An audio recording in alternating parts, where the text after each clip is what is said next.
त्रिभुज ABC त्रिभुज DEF के समरूप है एवं क्षेत्रफल ABC 36 है और क्षेत्रफल DEF 49 वर्ग सेंटीमीटर है, तो दोनों त्रिभुज की संगत भुजाओं का अनुपात बताएं। ये सवाल गेस पेपर में 1 नंबर का जरूर दिया हुआ है, मगर ये सवाल एग्जामिनेशन में अक्सर 2 नंबर का भी आता है और 3 नंबर का भी आता है। ये डिडक्शन है थ्योरम का। असल थ्योरम क्या है? समरूप त्रिभुज के क्षेत्रफल का अनुपात संगत भुजाओं के वर्गों के अनुपात के बराबर होता है। मेरे साथ बोलो, समरूप त्रिभुज के क्षेत्रफल का अनुपात संगत भुजाओं के वर्गों के अनुपात के बराबर होता है। एक बार और बोलो, समरूप त्रिभुज के क्षेत्रफल का अनुपात संगत भुजाओं के वर्गों के अनुपात के बराबर होता है। ये थ्योरम है।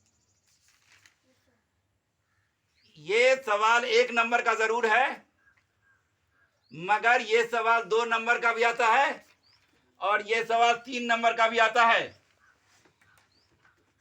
तो क्षेत्रफल का अनुपात, अनुपात का मतलब क्या होता है? बटा होता है। ये तो एकदम तुम लोगों का कंठस्थ है। अनुपात जहां पर रहेगा, अनुपात का मतलब बटा से समझा जा सकता है, होता नहीं है। क्या है दिया हुआ कि 36 और 49 है। 36 बटा 49 है ना, बराबर भुजाओं का, एक ठो का भुजा है त्रिभुज ABC है, तो ABC AB बटा BC PQR है ना, तो PQ लिखो। तो क्षेत्रफल का अनुपात संगत भुजाओं के वर्गों के अनुपात, वर्ग माने स्क्वायर के बराबर होता है। इधर देखो, अब क्या है? फॉर्मूला होता है, न सुनते हो? फॉर्मूला होता है, स्क्वायर हटता है तो रूट चढ़ता है। रूट अंडर 36 बटा 49 है ना, 49 होगा, 48 लिखा गया है, बराबर AB बटा PQ हो गया। इसका वर्गमूल निकाल लिया। 6 छक्के 36, 7 सत्ते 49 बराबर 6:7 बन गया हिसाब। अब आइए, उसी सवाल का दूसरा सवाल है, यानी 7वां। त्रिभुज ABC में DE समांतर BC है। त्रिभुज ABC है, ABC है, DE समांतर BC है। अब क्या है कहानी? AD बटा DB बराबर 3/5 है। AD यह है 3 और DB यह है 5। हो गया। अब क्या है कहानी? AC बराबर 5.6 है, यहां से लेके यहां तक AC बराबर 5.6 है। तो AE निकालो, AE निकालो, ये छोटका वाला निकालो। हमको दिया हुआ है इतना और इतना, दिया हुआ है ना जी, मगर इसमें दिया हुआ है इतना जी। समरूप त्रिभुज की भुजाएं समानुपाती होती हैं। अब आइए, तो यहां से लेके यहां तक कितना होगा? 3 और 5 मिला के 8 होगा जी। छोटका निकालना है, बड़का बट्टा छोटका बराबर बड़का बट्टा छोटका करो। 8/5 बराबर 5.6 बट्टा AE, क्रॉस मल्टीप्लाई करो। 8AE बराबर 5.6 गुने 5। तो AE बराबर कितना? 5.6 गुने 5 बटा 8। 8 का 8, 8 सत्ते 56, 7 पंचे 35, एक अंक के बाद पॉइंट। 5 कैसे कर दिया? 8/3 ना है जी, गलत हो गया जी। छोटका वाला 3 है ना। 8/3 बराबर 5.6 बटा AE। क्रॉस मल्टीप्लाई कीजिए। 8AE बराबर 5.6 गुने 3। तो AE बराबर कितना? 5.6 गुने 3 बटा 8। 8 का 8, 8 सत्ते 56, 7 या 21, एक अंक के बाद पॉइंट 2.1। ये बन गया। इसके अंदर दो फॉर्मूला आप लोगों को याद कराया गया। नंबर 1 फॉर्मूला याद कराया गया कि समरूप त्रिभुज में क्षेत्रफल का अनुपात, कहो मेरे साथ, समरूप त्रिभुज में क्षेत्रफल का अनुपात संगत भुजाओं के वर्गों के अनुपात के बराबर होता है। दूसरा फॉर्मूला ये बताया गया समरूप त्रिभुज की भुजाएं समानुपाती होती हैं। समरूप त्रिभुज की भुजाएं समानुपाती होती हैं। ये दोनों फॉर्मूला है। आप लोगों को टेंशन होने की वजह यह है कि पढ़ाते हुए टाइम लग जाता है, इसीलिए विद्यार्थियों को गेस पेपर खरीदवाया जाता है। चूंकि गेस पेपर के अंदर पूरे किताब का समरी होता है, और पढ़ाने पर जैसे पढ़ा रहे हैं, मान लिया कि 9B पढ़ा रहे हैं, तो उसी में टाइम खत्म हो गया और एक दिन अलजबरा हो रहा है तो 1 हफ्ता 10 दिन लग गया अलजबरे बनाने में, और इधर मेंसुरेशन का 13 बज गया, और उधर ट्रिगोनोमेट्री का 13 बज गया, इधर ज्योमेट्री खत्म हो गया, भूल भाल गए। ये कहानी को बचने के लिए लोग खरीदते हैं गेस पेपर।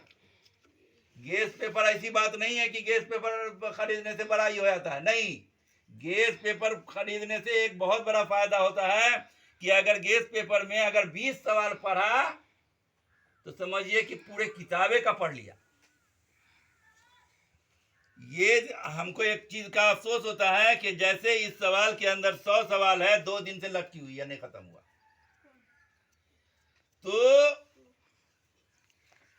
2.5 घंटा वक्त मिलता है। 2.5, जब सोच के देखो कि जब 2 दिन में 100 सवाल नहीं बना तो 2.5 घंटा में 100 सवाल कैसे बना लोगे? नहीं बना पाओगे। इस बात को एकदम से गिरह बना लीजिए कि नहीं, हमको 1 दिन में बना करके दिखा देना है, 1 दिन में बना लेना है, और इंशाअल्लाह ताला हम भी पीछे नहीं होंगे।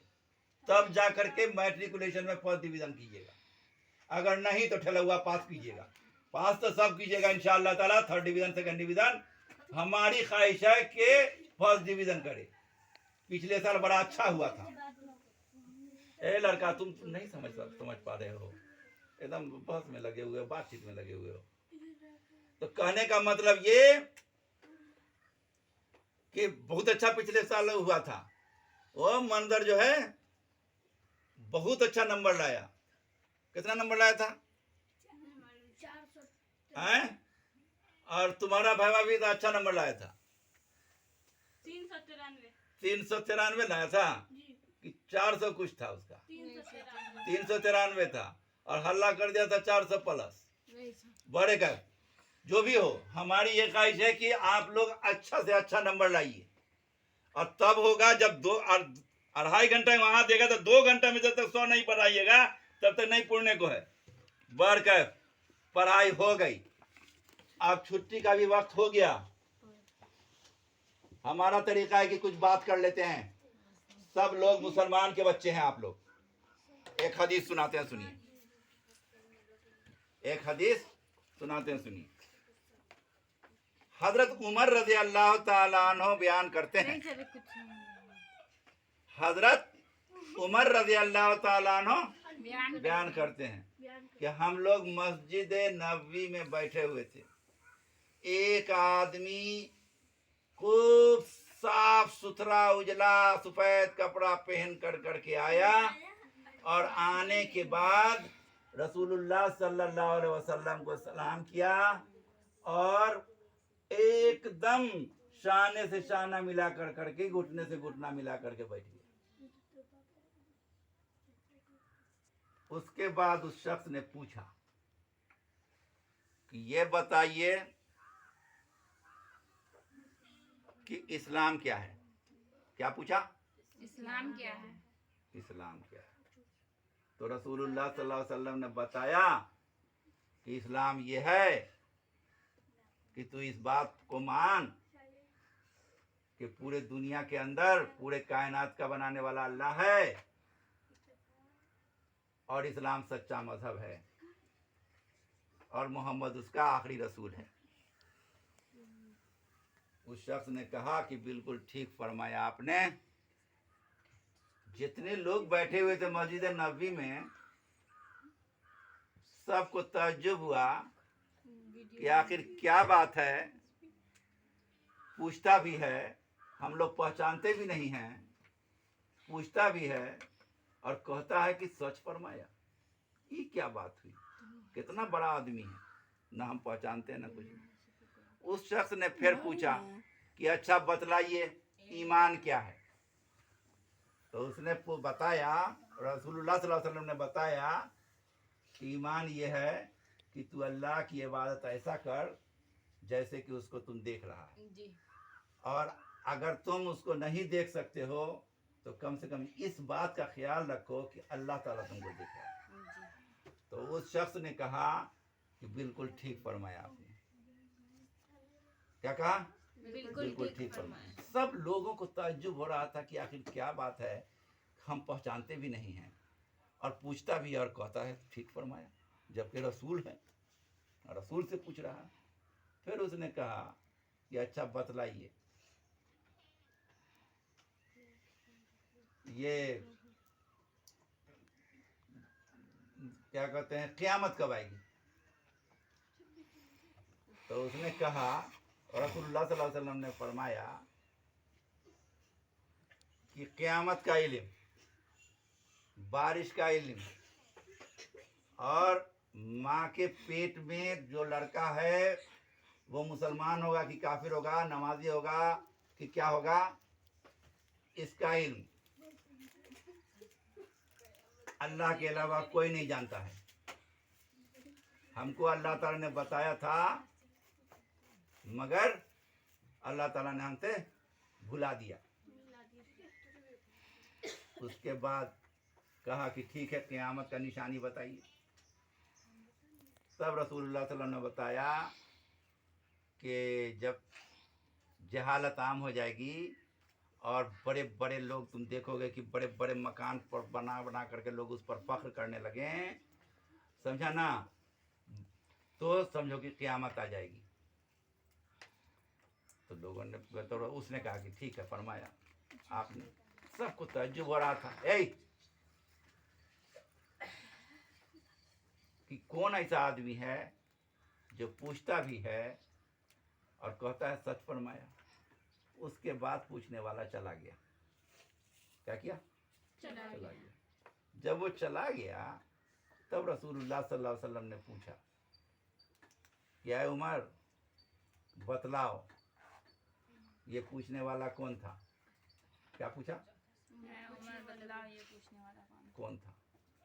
तो हजरत उमर रज़ी अल्लाह ताला अन्हु ने बताया कि हाँ अल्लाह और उसका रसूल सबसे ज़्यादा जानता है, हम तो नहीं जानते, हम तो कोशिश कर रहे थे पहचानने की।